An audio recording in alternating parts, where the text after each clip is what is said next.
I would say he's plagiarized my work because he can't be the author of these ideas, which he's so sloppily imitated that they amount to this preposterous miracle equation, which doesn't explain our issues, resolve any of our issues, doesn't even itself imply what he's done in Let's. So that has to come from somewhere else. It didn't come from him. He's just misstated all these things. Moreover, he's just not interrupting me when he sees where I'm going. He doesn't see where I'm going, and he's constantly interrupting me, which is why I didn't interview the guy. So anyway, this is all we have, and the rest of it, in truth, is it's still relatively amusing, at least, as he wanted, entertaining. It's probably more than entertaining, at least. This is a look into the minds of two people who pretend to be, I don't really, well, I guess I do. I'm going to have to say that I claim to be a monetary authority. I probably have to admit that I claim to be the monetary authority, because I'm the author of a proof of singular solution, which I've defended all my life since I was 16 years old against all these kinds of people. But I could have no credible authority. And if the world is to solve its problems, it has to see through me. It has to see through every proposition out there and resolve what is solution. So that's why it's, at least I hope, somewhat amusing, if not entertaining, to at least hear these ideas be bashed about between two talking heads here, and who may or may not even defend their ideas very well. I certainly realize that I can't possibly have defended my ideas, because as soon as I utter two or three words, I'm being interrupted again, and I frankly find it worse than irritating. It's totally unfit for legitimate, conducive discussion. And you shoot in a one-liner that points out where I'm going, but here's the problem you see. I don't mind that. I really don't. I think that makes for. I will never mind a guy who interrupts. You might not mind it, but the thing that I like to see is, and I would rather sit back and behold myself, is when a speaker can account for the issue, they give the full answer. Then we don't have to come back and say but. You see. So true. I'd rather have you give your. No. I know, true, but I said that if you can come up with a one-liner that acknowledges where I'm going, but make the problem shown. Yeah, but I like to keep that to a minimum. The reason is I want to offer you an opportunity to account for your ideas. All right. And this is for the sake of the audience. All right. Okay. And the thing is, these issues are difficult for them to understand. Sometimes I might be tempted to interrupt a person when they get to a point in their arguments that's obviously invalid, and they're intending to build upon that further and further and further. Yes, my point exactly. In that case, I will interrupt. Well, I'm saying if you can do it with a one-liner that's got a joke about the snag, it's even better. Well, I take these issues seriously enough that I'm a person who does a lot of joking in regular life, but the situation is getting so serious that I don't do any acting about this. I just don't say, well, I don't hope, for instance, that I might soften the blow by bringing in some humor or something. I'll soften the blow by skirting the edges of description, which what's in the middle is huge, and a few hints about what's in the middle are enough that so we don't have to get depressed. There's people who are depressed about these things, and we don't want to discourage them from the show. But I don't see much point in making it a comedy. Sometimes the only place that I actually see that comedy is justified and useful is sometimes another proponent or broadcaster and myself will get together and we'll joke about how unable or hapless the audience often is. That's right. To get it,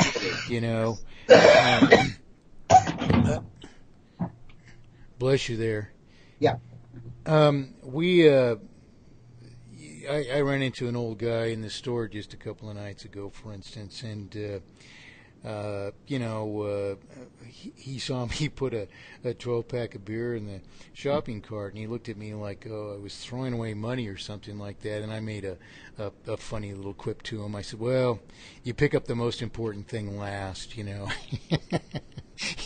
and he just stood there staring at me, and then he started mumbling about how carefully he had to watch prices on a fixed income. Well, I've seen people on fixed incomes the last few years, up until the last couple of years, were the most vehement arguers that they didn't have a problem. They're on a fixed income as if it took care of things for them, But anyway, so we had a friendly discussion about the real cause for a moment, and he acted like he agreed with me the whole while, and then in the end he summarized it that the problem is a consequence of outfits like this store that we were in laying people off. You can't have an economy if these outfits are laying people off. That's all he could get out of it, hopeless, and brought up in the right way in incidental discussion amongst people who've worked their whole lives to save the world. It can be funny, to talk about something like that. Because, in truth, that it's just preposterous that was the deduction he came up with, that the economy's going bad because, outfits are laying people off. Well, we know why they're laying people off, and it's because of the economy. It's not that the economy is a consequence of that, So if that's all the better that we can do, we've shot ourselves in the foot. We don't deserve any better than to be, hapless sheep. But anyway, when would you say, might be a good time for you? I broadcast on Saturday. The best days for me. You're lucky you. Saturdays I'm usually open completely. I generally don't do the show live in a situation like this because if something goes wrong with our connection or something like that. That's no sweat. You just call me again. I don't mind at all. Oh, yeah. Whatever's easiest. Well, what I'd rather do is, would be to take the time, record it. I always offer the other person a copy of the show and what I've recorded. The reason is sometimes when you're taking on, a person who might be an adversary, that you give them a full copy of the interview as it was, uncut, unedited. So that they can say, well, look, Mike took this out of context to discredit me, and that's not fair. And you'll have the material to do that, is what I'm saying. Because I'm not too worried about. I'm sure you're not. I've got a history of being taken out of context. Have you seen my Facebook page? I took a brief look at it, John. Why don't you just watch it until we have our debate so you know where I'm coming from? Have you read my bank math treatise? No, I Thesis. haven't. Bank math. One word. With the Laplace transformations and the exponential functions, and the differential equations and the control systems.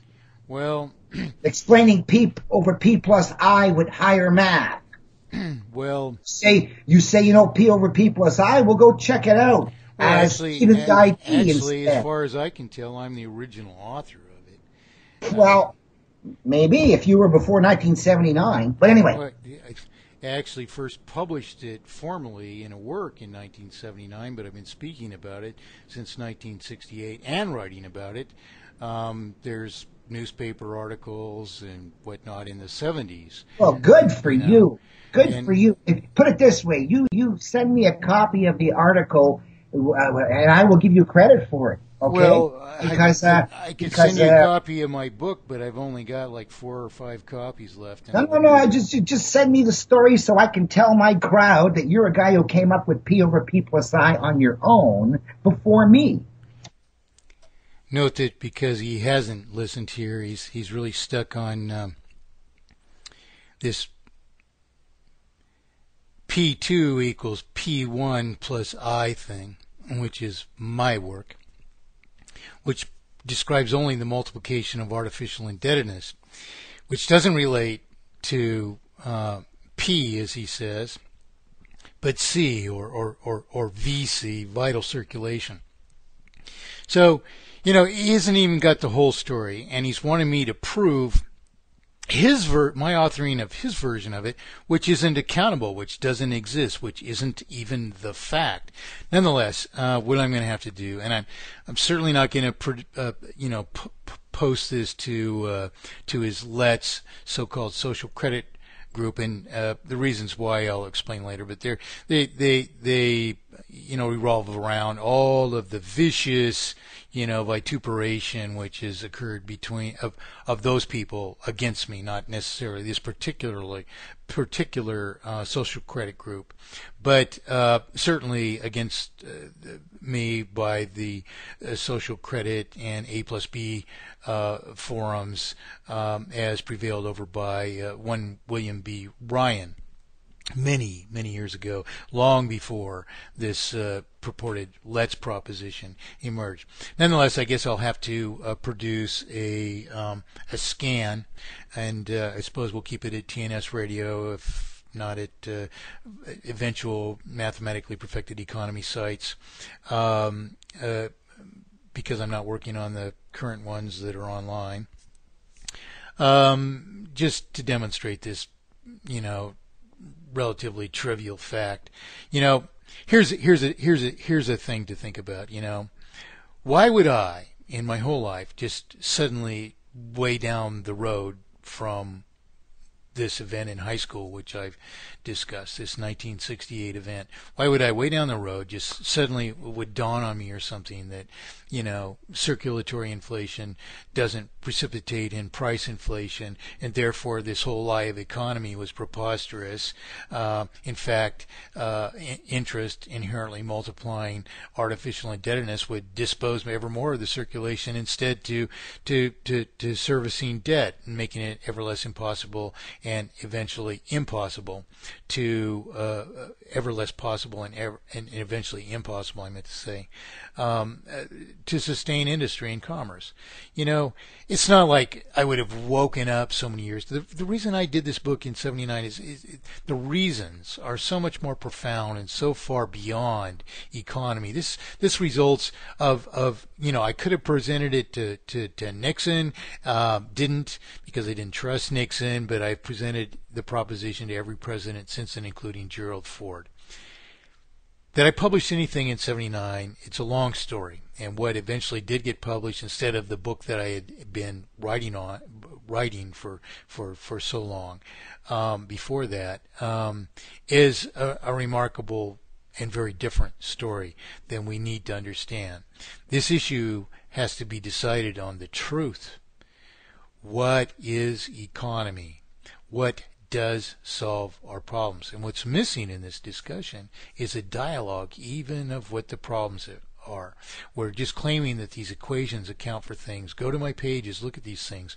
We can disprove the equations on very, very elementary fundamental bases.